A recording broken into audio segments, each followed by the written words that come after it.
Hi, welcome to Tips on Teens. The question for today is involving teen sexting. What do you do when your teenager is caught having inappropriate pictures on his or her phone? My name is Kent Toussaint. I'm a licensed marriage and family therapist. I'm the founder and clinical director of Teen Therapy Center. I'm also the executive director and chairman of the board of the nonprofit organization Child and Teen Counseling, both here in Woodland Hills, California. Let's jump into today's Tips on Teens question, which I answer every Wednesday at noon. Your questions, email to us at tipsonteens@teentherapycenter.com. Let's jump into it right now. Here we go. Our son has received several inappropriate pictures from girls at school. We don't know if he has shared them with friends, and frankly, we don't know what to do about this. After we spoke with him, he is struggling with a lot of guilt. We don't want him to get in trouble, but we also want to help protect these girls from doing this again. What happens if we tell the school? If he told his therapist, is this something that would have to be reported to the police? Great question.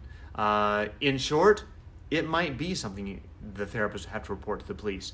As therapists and also administrators and teachers at schools, by California law, we are all mandated reporters. So if there's ever any suspicion that a child is being abused or hurt in some way, it is not our job to investigate. Our job is to only report that suspicion to either Child Protective Services or the police, depending on what's going on. And it is by law, there's nothing we can do about it. It has to be done.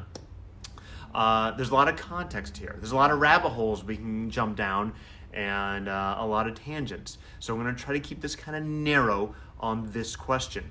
For example, we don't want to go down the tangent of, well, I took a picture of my 3-year-old in the bathtub with bubbles all over her hair, and she was so cute and adorable, and we sent it to Grandpa, who just loves her to pieces.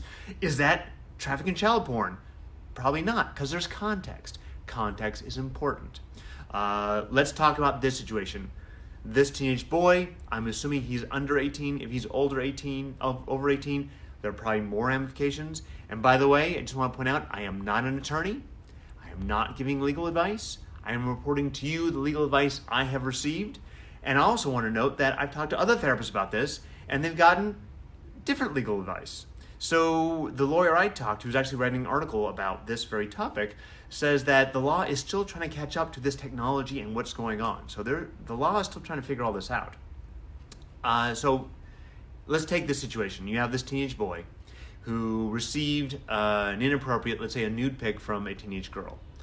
Let's talk about how when it's not reportable first, because it's easier to identify. If this girl sends this picture to this teenage boy, unsolicited, he didn't ask for it, she just sent it to him, and he does not feel traumatized, he does not feel victimized, then it is not reportable. And that's pretty much it. Any other scenario, it's probably reportable. For example, if this teenage boy asked the girl for the picture and she sent it, it is reportable to the police as trafficking child pornography.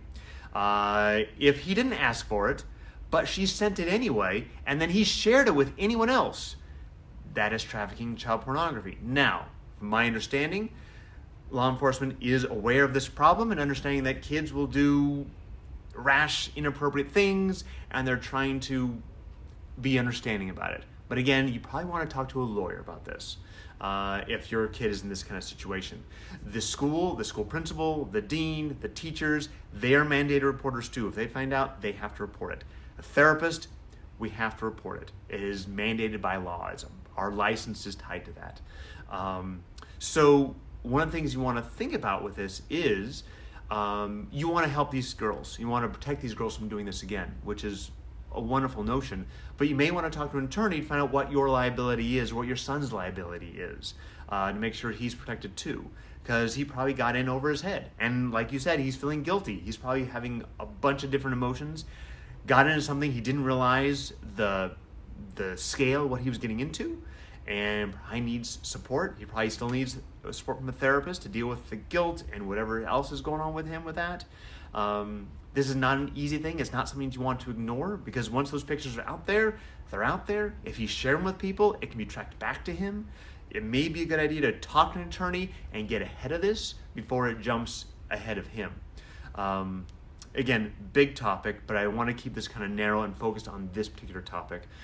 If you have more questions about this, you can email us at tipsonteens@teentherapycenter.com. We love your questions. We're going to answer another one next Wednesday at noon, so keep them coming. If you have, you can also direct message us right here on Facebook at Tips on Teen or at Teen Therapy Center. We also have a group called Tips on Teens. If you want to join that, if you want to keep up to date on these videos, they're great to have you in here. Just sign up and we'll happy to let you in.